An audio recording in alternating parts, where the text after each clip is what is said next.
This CoinWeek Podcast is brought to you by PCGS, grading the 50th anniversary of the Silver Krugerrand and the Gold Krugerrand. To learn more, visit pcgs.com.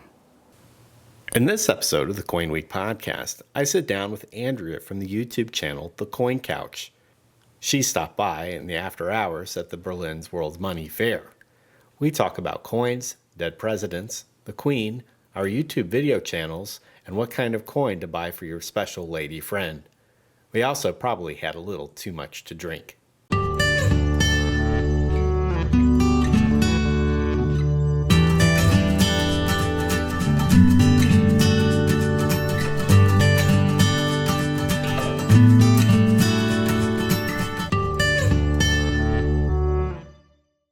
So Andrea, last time we caught up with each other, we were at the were we at the A&A, right? Yeah. And it seemed to me that it was a learning experience for you to kind of see what the U.S. market was like, because it's a lot different, I think, than this very robust professional European coin market. To be honest, it's hugely different. Now, firstly, thank you for saying my channel is hugely popular. You must be talking with my mum. That's really nice. Secondly, I have to apologise for my voice because I've been working at this show for 3 days. And yeah, I'll go ahead and answer your question. So that, for me, that was A&A. I've been doing A&A since 2013. So every year getting a bit more involved, seeing what's going on, and it always amazes me at the US coin shows because they are completely different to other coin shows. It's kind of a weird dichotomy because if you think about it, U.S. coins tend to be about the most expensive coins in the market, but when you come to our shows, it's like a band of gypsies. To be honest, I've met some of the most interesting people in my life at the US coin shows, and I do like it when I return and they remember me from the year before and we have a chat, and it's always good just meeting and greeting, and yeah, as you say, the gypsies, some of them are really nice, so that's good. Well, gypsies can be nice. Gypsies can be nice, they can. So Andrea, based on your interactions with the American coin market, what would an American sense coming to like the World Money Fair? I mean, this really is more of a trade show than I think any American coin show I've ever been to is.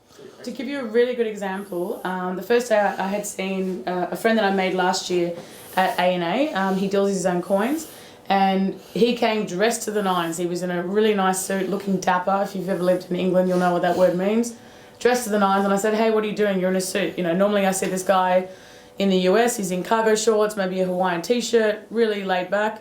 And he said, hey, it's Berlin. This is the sexy show.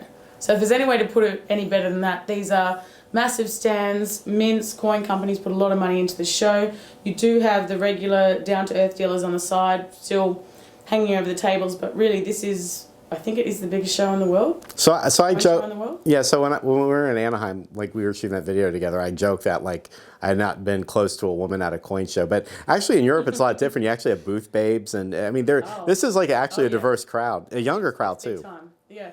So if I would say to any American collector, yes, come to Berlin. It's one of the biggest shows in the world. But yes, there's more girls. Definitely more girls to see and speak with about coins. Does that mean that there are more women who collect coins here? In your experience? Oh, now that's a tough one because I do see a lot of women at the shows, and especially when I'm working on the booth, whether it has been for RAN in the past or EMK at the moment, there's still, a lot of women that will come with their husbands. Maybe they started collecting or got into it because of their husband, because it was something they could share together. That's a tricky one. So I do see a lot of women in the US, but yeah, I would say on a whole, there is more here in Europe. So, I've definitely spoken with a lot more ladies in the past few days than I have at past shows in the US. So it seems to me that traditional numismatic motifs kind of are masculine in nature, but as we've seen a shift towards, modern or an ultra-modern type of coin product that's meant to be more of a lifestyle or aspirational brand, it seems like there's a lot more representation of sort of important events in your life, like getting married or having a baby or things like that. Mm. Do you feel like the coin industry understands how to reach women collectors? I think they're just trying to reach more people in general and definitely get more commercial with their coins. So, for example, a Valentine's Day coin, this is a coin that people would buy even if they're not coin collectors. It's a gift. You're making a tiny investment. It's a 1 ounce silver coin. It might have a little bit of diamonds per se in it, but Would I say it's directly aimed at women? No, I'd say those products are directly aimed at men to buy for women. Right. And then hopefully, the girls will get on board with collecting in the future. So your husband's a coin dealer, but if he bought you a coin, would you feel that was an appropriate gift, or would you look at him all cross? I'd be really mad if he had to buy it. I mean, he should get a good deal for it and get it free, maybe, because someone's really nice to him or something. No, would I think that was a nice gift? I suppose what coin it was. So if we're talking, it was something that I used to like when I worked at the Mint, something historical, then, I would think it was really thoughtful. But just if he's listening, you don't need to buy me the Valentine's Day coin. What if it was like it's a lovely coin. What if it was like the 100th anniversary of the invention of the dishwasher? Well, that wouldn't mean anything. We don't have a dishwasher. We're renovating. Everything's up in the air. Wow. When did I miss the 50th anniversary? I'm just so way behind on my dishwashing news. So what's your favorite part about hosting the Coin Couch, and what was sort of your motivation behind that? My motivation was moving to Germany. So when I moved to Germany, obviously I did not speak a lot of German. Making friends is also very hard. I don't know if you realise this. When you get older, it's not like in school. It's not like, oh wow, we have the same sneakers, let's be best friends. So when you get older, it becomes a lot harder to make friends. Obviously, you're close with the people that you work with, but getting out of that initial circle does present more challenges. So 1 was not speaking German, 2 was, I needed a bit of an outlet, and 3 was I really missed giving tours at the Mint and just talking about coins every day.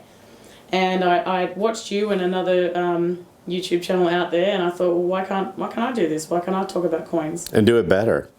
Do it better. Well, I was going to, that was going to be in my initial channel trailer, but I decided it's probably better to leave that out just in case we actually become friends.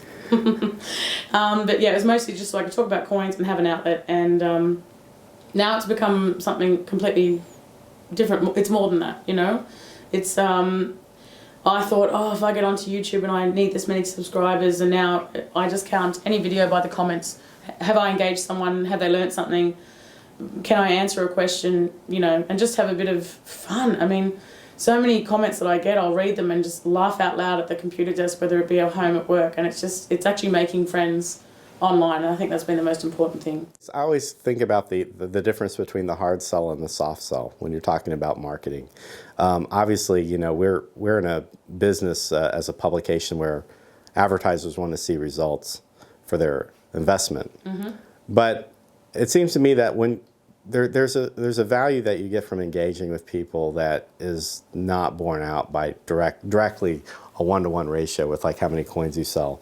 It seems like one of the cool things about the Coin Couch is that there isn't a direct sell like sort of push to it. It's really just trying to build a relationship with an audience, with the host, try to have fun with the coins.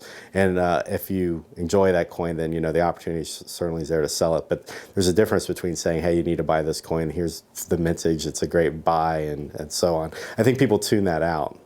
For sure. It was actually really great. When I first started the Coin Couch, I actually had a discussion with my boss at EMK, and I said, well, would this be okay? Like, is this a conflict of interest or whatever it may be?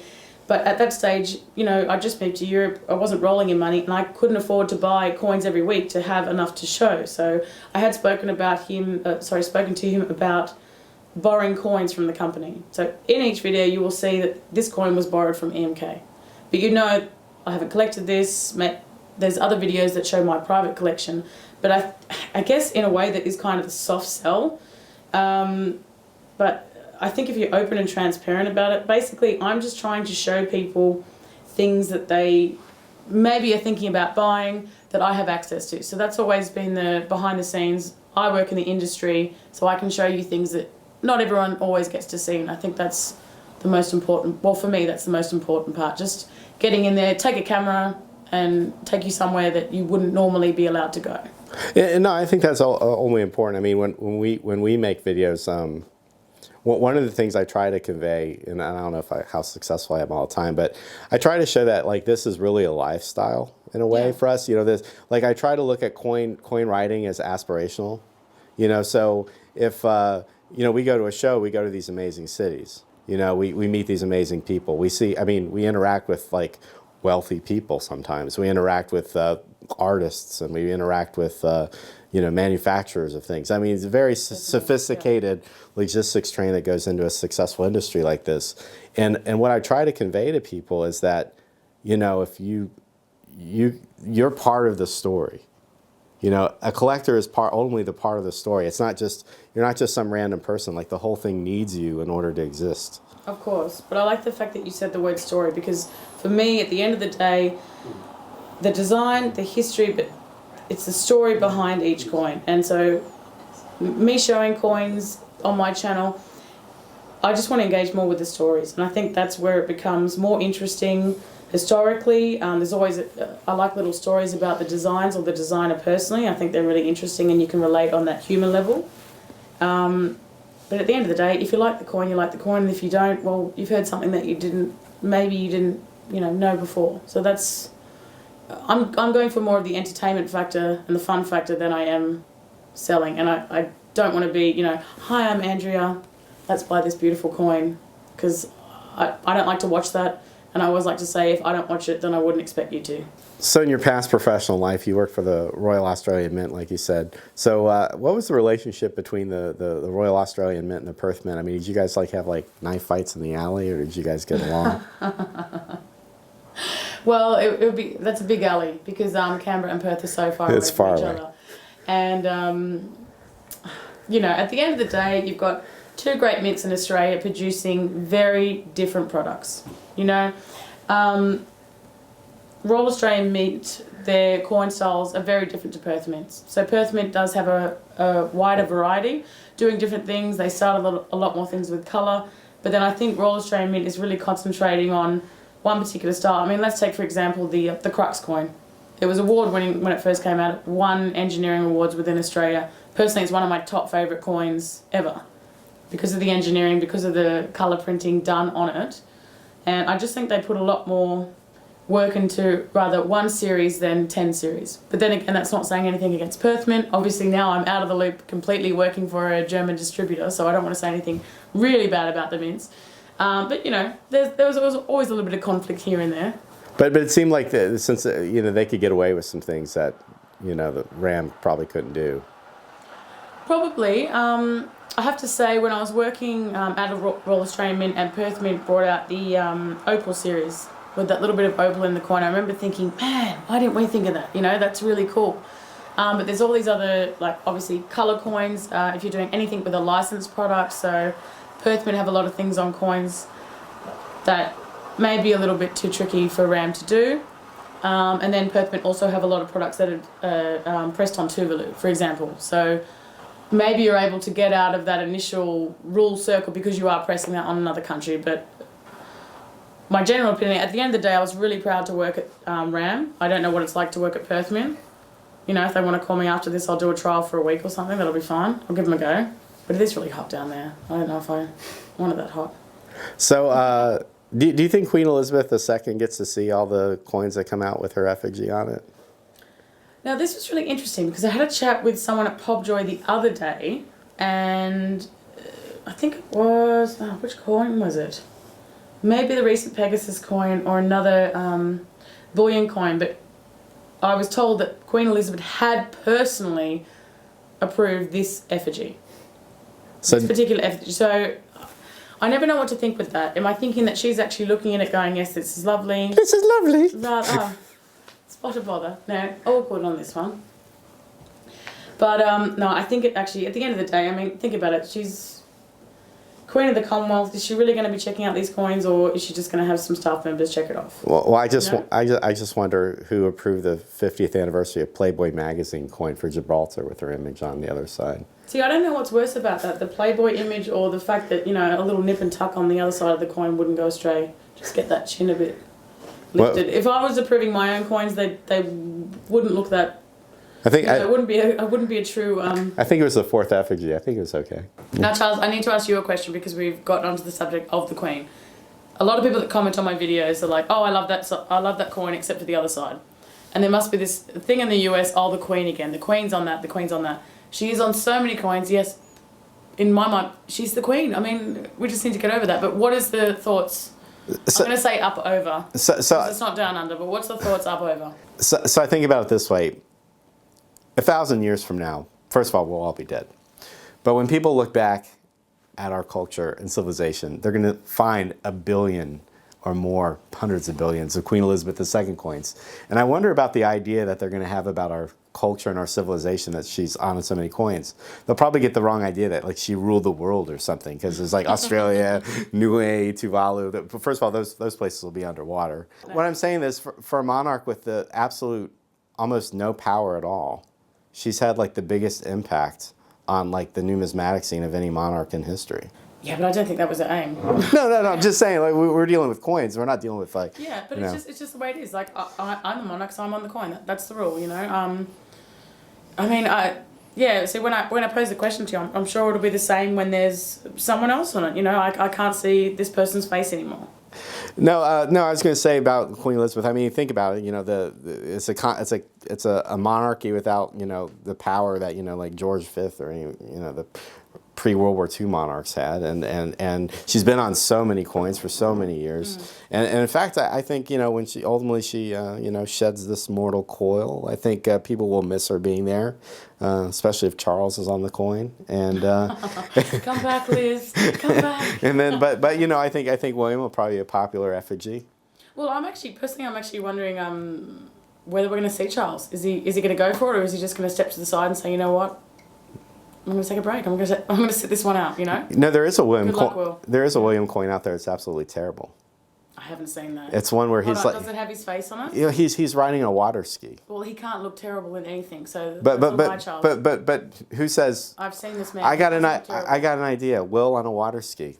Let's do a coin on it. Whoever greenlights that project. Well, whoever thinks that's the best out of all the ideas. You know, I mean, what was come up before that? We'll do this. No, we're going to have to go with the water ski, guys. I mean, this is the best choice. I can see the marketing meeting. Here's Will with some puppies. Oh, Here's Will on a water ski. Oh, here's Will with Corbies. Oh, England go crazy. Sounds like Objoy.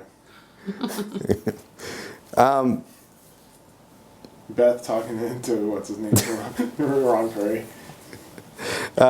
So what do you think? First of all, another thing I'll say about the Queen on the effigy coin. I know I kind of clown on the subject, but you know, I think it makes it harder for the world mints to compete in the U.S. because of that. I think having that effigy all the time, like collectors kind of want to see more variety. But what I've seen in the last, I don't know, decade or so is that they've really gone out of their way to create texture and, you know, work with that motif to make it a little bit, you know, the different coins to be special. I mean, you see it with the finish, you see it with sort of the I call it the under engraving, you know, and stuff like that. But, you know, you can't take away from the innovation that, you know, we've seen from the mints as far as like creating just really impressive designs that, you know, they only have one side to work with really, and they really still create things that are more interesting than, I mean, our mint has made the same penny design on the obverse for over 100 years. I'm glad that you actually brought up your mint as in the US mint, because I was about to call you out for calling, you know, I think US collectors are a little bit bored with the Queen.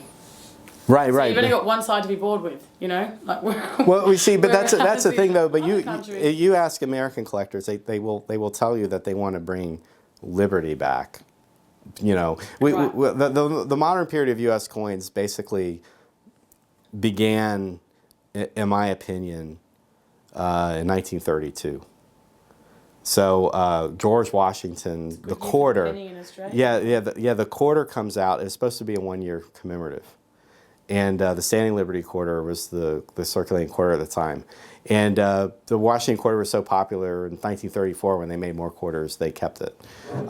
We already had the Lincoln cent in 1909, but that was really kind of the oddball coin in a period that was mostly about liberty and beauty and allegory. In 1938, the Jefferson nickel comes out, and it has like a building on the back, the Monticello, and collectors were like enraged by it. They thought that architecture was not appropriate for a coin. It was not good enough. But at the time, this is what the trend was. So then in 1946, Roosevelt dies, and the dime comes out with him. So that gets rid of the Mercury dime, Wing Liberty dime, which was one of the most popular dime designs we had. And so we saw this shift from allegorical figures to presidents. And the presidents, it's almost hard to get rid of a president because it's almost like you're punishing them. Of course, yeah. So we have this issue now where a group of activists agitated the Treasury to replace Andrew Jackson, who was very controversial, arguably a despicable president, with Harriet Tubman, who was like basically someone who is a Wasn't he like the goody-goody? Wasn't he like the goody? See, I know no. about American presidents. We're not taught every single American president in our schools, so I apologize for that, everyone. Andrew Jackson was like a renowned Indian fighter who essentially like had a policy of genocide against the Native Americans. Who it's probably not going to do too well in the polls. He evicted the Cherokee Indians from their territory so that they could come in and steal gold from their territory. Okay. And on top of that, he didn't follow the Supreme Court orders. All right, so yeah, maybe the word despicable is putting it very nicely in this case. He smashed the Bank of the United States, which plummeted the American economy into depression under Martin Van Buren, his predecessor. They created these things called hard times tokens in the U.S. because they didn't have money. Yeah, right. Wow. So and they were like, you know, so Jackson has a very kind of mixed reputation. And I would say if you're any way objective, you'd think he was a terrible president. Right. So so he's on the $20 bill. He hated the U.S. bank, but he's on a Federal Reserve note, which is basically the U.S. bank. So he was a hard money advocate for gold and silver, but he's on a piece of paper money. So it literally makes no sense. Just like having a Mark Twain coin who was an atheist and having In God We Trust on it. Yeah. So these are the pretzel logics that we get into as Americans. But yeah, the movement was to replace him with Harriet Tubman on the note, and you know that. But then it seems like it's a punishment against Jackson. Like, oh, well, Jackson's not good enough. You're replacing him with somebody. Yeah. And I think that's the problem that we have with American numismatics, is that in order to change anything, we'll either need to have like good marketing, like the Mint saying, well, the presidents have done a great job for 100 years, but now we're going to change them with like great Americans in the 20th century or something overall where everything has changed. Or it looks like a punishment, like you're trying to rewrite history and be revisionist. I think it's always difficult when you, so say, recently Australia went through the changing of the $5 note. To make it more secure, they've refreshed the design, and there was talk of changing the actual design. Right now, back to Queen Elizabeth II, she's on the $5 note, but there was talk of changing that design. And there was a lot of people sort of like, well, why, and sometimes, like, don't get me wrong, Australians feel the same way about US people about the Queen, like, oh, she's our Queen, but is she really, like, what does she do, There's not really, when it comes down to Australia, it's like our politicians, our politics, we'll sort ourselves out. When it's really big things, we ask permission, and usually we get it from Buckingham Palace if we need a new Governor General or something like that, it gets worked out. But I think there's a part of a nation that needs to stick with its tradition. So you're saying, he was a despicable president, and obviously nowadays you would have found out more than what the people at that time knew. But I think it's still relevant to history. We need to keep some of these things in place for us to just acknowledge that it happened, basically. All right, so last question. So when you put your videos up on YouTube, I mean, do you read the comments? Do you get good feedback, bad feedback? What do you do? What do you do when somebody doesn't like a video? Because I had that happen to me recently, and it kind of blew me away. Okay. After the crying and the shaking and the screaming stops, so I'll first read the comment and I'll be like, okay, right. So someone hasn't liked this video. That's all right. When I first started, this really it hurts. It's like someone doesn't like it. The worst part is they don't tell you why they don't like it. So it's like, all right, so you're going to douche on my channel, that's fine, but why don't you like it? Why? Do you want me to get better at this, or are you just going to keep douching every episode? So I actually made a video about negative comments.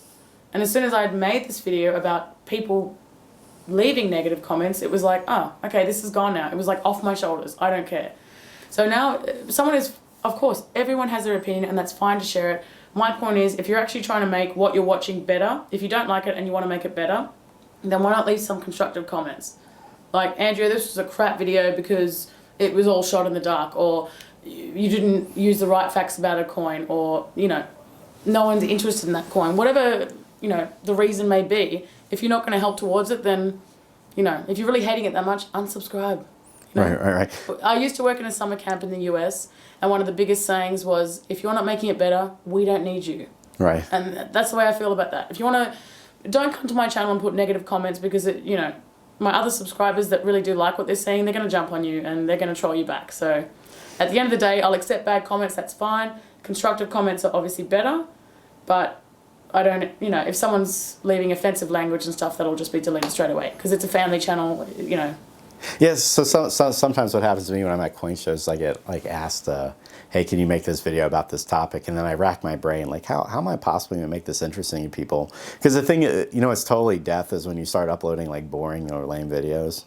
Because it's hard, especially when you have a subject that, one, you don't really think's interesting yourself. Right. So say someone says, hey, talk about this coin, you're like, I don't really like this coin.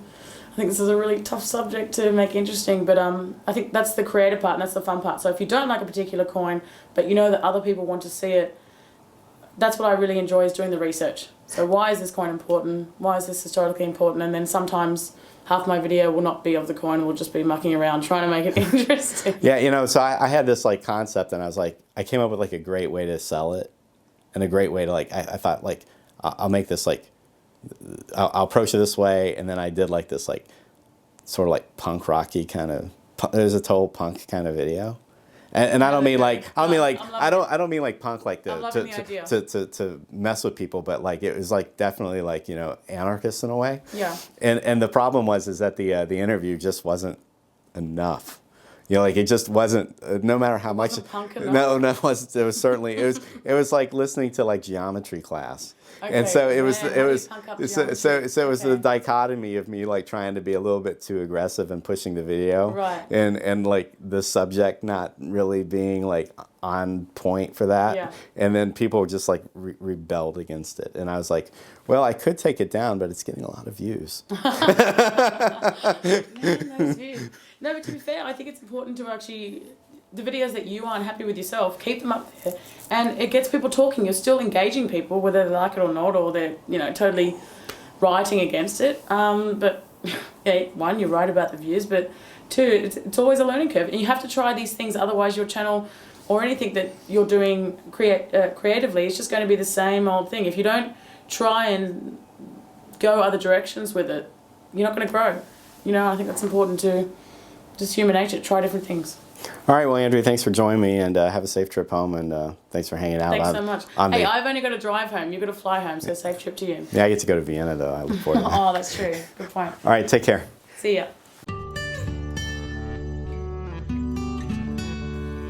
If you like the podcast, please share it with your friends. And remember, you can download all 56 episodes of the CoinWeek Podcast for free from the iTunes Store. And while you're there, please leave us a review.